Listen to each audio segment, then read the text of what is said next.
Hello friends, आज हम जो मॉडर्न हिस्ट्री की हैंड रिटन नोट्स की सीरीज़ है उसको आगे कंटिन्यू करेंगे। अगर आपको मेरी वीडियो अच्छी लगती है तो मेरे साथ साथ आप भी नोट्स बना सकते हैं, ठीक है। और कल हमने क्या किया था, कल की वीडियो में हमने किया था द एडवेंट ऑफ यूरोपियंस, के यूरोपियंस इंडिया में कैसे आए थे, उनका रूट कौन सा था, ठीक है, और कैसे कैसे उन्होंने अपने रूट चेंज किए, वो सब कुछ हमने मैप के थ्रू कल अंडरस्टैंड किया था। तो आज हम क्या करेंगे, आज हम बात करेंगे उन लोगों के बारे में जो सबसे पहले यूरोप से इंडिया आए थे अपना राज जमाने की, जिन्होंने कोशिश की थी इंडिया में। तो वो थे द पोर्चुगीज, ठीक है, जिन्हें पुर्तगाल भी कहा जाता है। पुर्तगाल से आने वाले लोगों को पोर्चुगीज कहा जाता है, ठीक है। First Europeans to settle and colonise in India, तो ये पोर्चुगीज कौन थे, ये फर्स्ट यूरोपियंस थे जिन्होंने इंडिया में सेटल होने की कोशिश की और यहाँ पे अपने कॉलोनीज बनाने की कोशिश की थी, ठीक है। और आपने याद रखना है कि जो सबसे पहला जो पुर्तगाली था, पोर्चुगीज था, उसका नाम था बास्को डी गामा, जो कि कलिकट में पहुंचा था 17 मई 1498 में, ठीक है। सबसे पहले कौन आया था, बास्को डी गामा, कलिकट में 17 मई 1498 में आया था। और बास्को डी गामा ने ही डिस्कवर किया था केप ऑफ गुड होप, ये इनका एक रूट था। ये हमने कल मैप के थ्रू अच्छे से अंडरस्टैंड किया था केप ऑफ गुड होप कैसे बना था, क्या चीज़ें थी। अगर आपने वीडियो नहीं देखी है तो आज भी मैं आपको थोड़ा सा समझा देती हूँ कि कैसे कैसे मैप वर्क करता है। तो मैप में आप देख सकते हैं कि जो पोर्चुगीज थे इनका पहले रूट कौन सा था, यहाँ से ये शिप के थ्रू जाते, फिर लैंड से होकर फिर शिप के थ्रू जाते, यहाँ पे इंडिया पहुँच जाते थे। मतलब पहले इनका डायरेक्ट लिंक था इंडिया के साथ। लेकिन जब यहाँ पे अरब्स आ गए, ठीक है, इजिप्ट पर्शिया के लोग, जो अरब आ गया, तो यहाँ पे इनका बीच में लुटेरे, समुद्री लुटेरे थे जो इनकी लूटपाट कर लेते थे, ठीक है। तो आधा सामान तो इनका यहीं पे लूटा जाता था। फिर इन्होंने क्या किया, इन्होंने अपना रूट चेंज किया। तो उस टाइम पे जो पहला पुर्तगाली था बास्को डी गामा, 1498 में जो आया था, उसने जो सी रूट था उसको चेंज किया। उसने इस रूट को उसने यहाँ से जो वाटर में, पानी में जाना स्टार्ट किया। और जाते जाते यहाँ पे उसको क्या मिली, लैंड मिली। यहाँ पे क्या दिखा उसको, एक लैंड का किनारा दिखा, जिसे कहा जाता है कि उसको एक होप दिखी, जो जमीन दिखी वहाँ पे, तो एक होप दिखी कि कहीं ना कहीं वो पहुँच गया है, ठीक है। तो इस रूट को क्या कहा जाता है, केप ऑफ गुड होप, जिसकी खोज की थी बास्को डी गामा ने। उसके बाद पुर्तगालियों ने यहाँ पे केप ऑफ गुड होप के रूट के थ्रू ही अपना पूरा का पूरा व्यापार करना स्टार्ट कर दिया था, ठीक है। अब देखो, पुर्तगालियों ने रूट चेंज कर लिया लेकिन व्यापार करना इंडिया के साथ नहीं छोड़ा। क्यों नहीं छोड़ा, क्योंकि व्हेन ही बेंट बैक, जब वास्को डी गामा वापस गया था, brought cargo which sold for 60 times the cost of his voyage. Voyage क्या होता है, यात्रा, ठीक है। वॉयज का मतलब होती है यात्रा, कि मीन्स जितना उसकी यात्रा में पूरी की पूरी, ठीक है, जर्नी में खर्च हुआ था, इंडिया आने में जाने में जितना उसका पूरी जर्नी में खर्चा हुआ था, उसका उसने 60 टाइम्स ज़्यादा प्रॉफिट कमा लिया था इंडिया से जो उसने व्यापार किया था, ठीक है। ठीक है, इंडिया से जो उसने व्यापार किया था उसका जितना उसका यात्रा में खर्चा हुआ था, उसका 60 टाइम्स ज़्यादा प्रॉफिट कमा लिया था। तो यही एक कारण था कि इंडिया से जो जो भी चीज़ें वो लेकर जाते थे उसका उनको बहुत ज़्यादा हाई प्रॉफिट होता था। इसीलिए वो इंडिया के साथ ट्रेड करना छोड़ ही नहीं सकते, वो अपना रूट चेंज कर सकते हैं, ठीक है। अब जब वास्को डी गामा इंडिया में आया था तो इंडिया में शासक रूलर कौन था, तो वो था जैमोरिन। यहाँ से एमसीक्यू बनता है, क्वेश्चन पूछा जाता है कि इंडिया में रूलर कौन था, जैमोरिन था, जो कि एक लोकल हिंदू रूलर था, ठीक है। अब हम बात करते हैं वास्को डी गामा के बारे में कि his voyage was successful in establishing a sea root.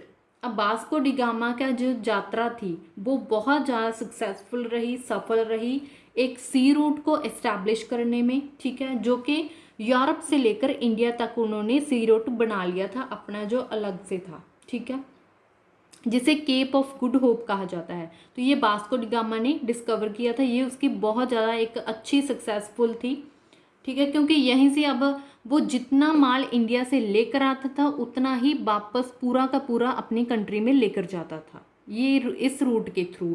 तो इससे उनको और भी ज़्यादा मुनाफा होने लगा, ठीक है। अब क्या था कि उनका जो पहले क्या था कि जो बीच में अरब्स आ गए थे, ठीक है, उनके जो समुद्री लुटेरे थे वो कुछ सामान उनका लूटपाट कर लेते थे, वो अब कुछ नहीं होता था। इस केप ऑफ गुड होप के थ्रू अब अगर वो 100 चीज़ें इंडिया से खरीदते थे तो 100 की 100 ही वो वापस अपने कंट्री में लेकर पहुंचते थे, ठीक है। तो आगे हम पढ़ेंगे, eastern spices were very important for European traders, ठीक है। तो ईस्टर्न जो इंडिया के स्पाइसेस थे, मसाले थे, वो बहुत ज़्यादा इंपॉर्टेंट थे यूरोपियंस के लिए।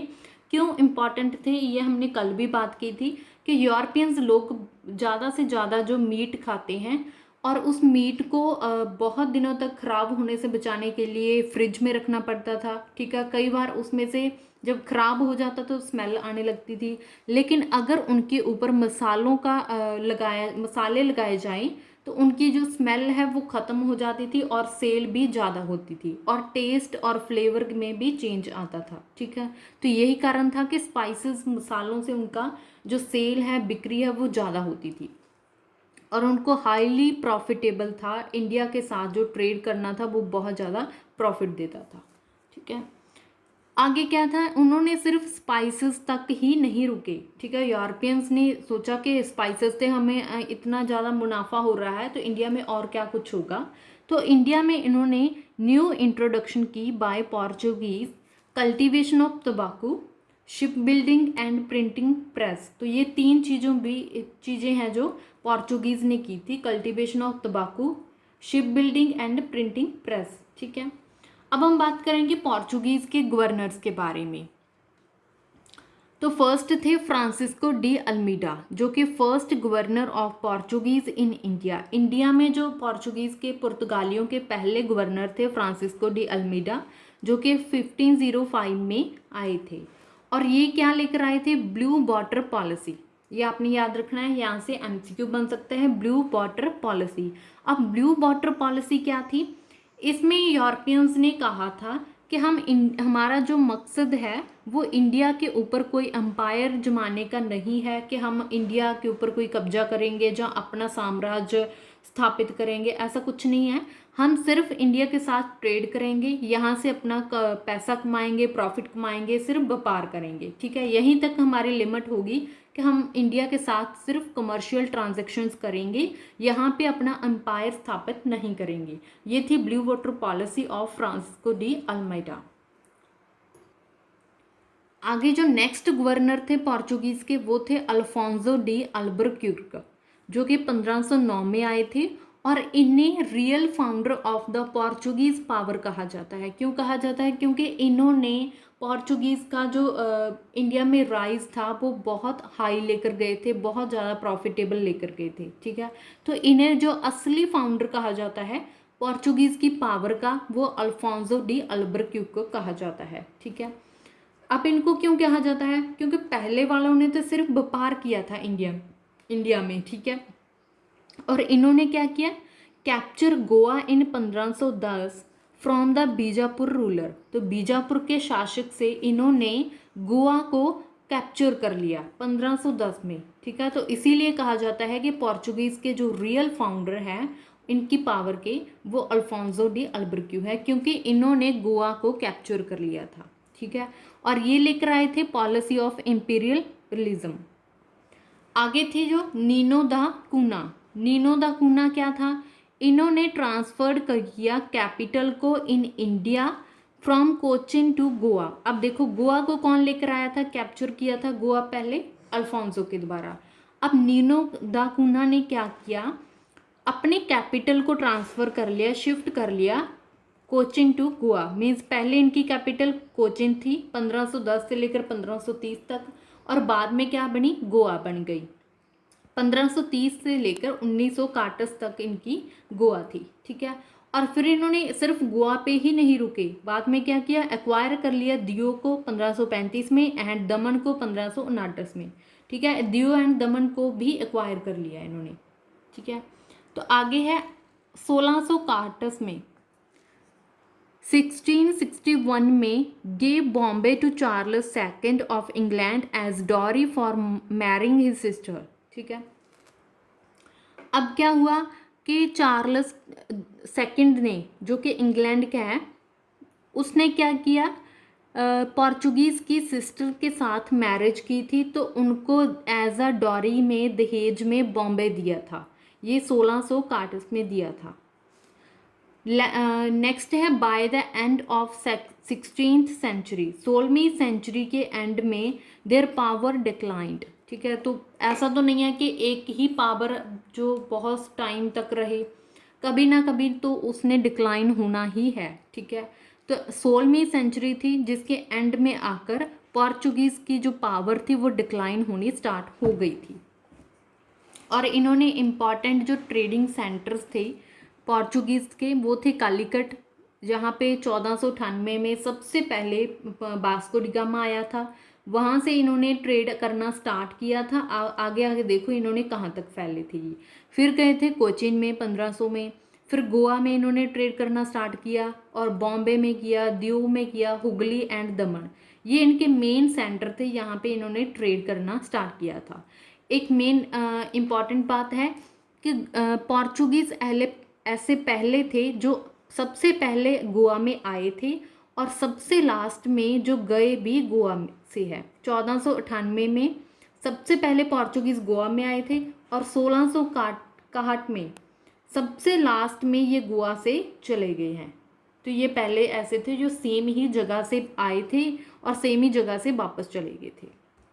तो आज का जो हमारा लेक्चर था ये था पोर्चुगीज़ के बारे में, जो कि फर्स्ट यूरोपियंस थे जो इंडिया में अपना व्यापार करने के लिए आए थे। तो आज की हमारी जो वीडियो है यहीं पे एंड होती है। अगर आपको मेरी वीडियो, मेरा जो कंटेंट है अच्छा लगता है तो please like, share and subscribe my YouTube channel. Thank you.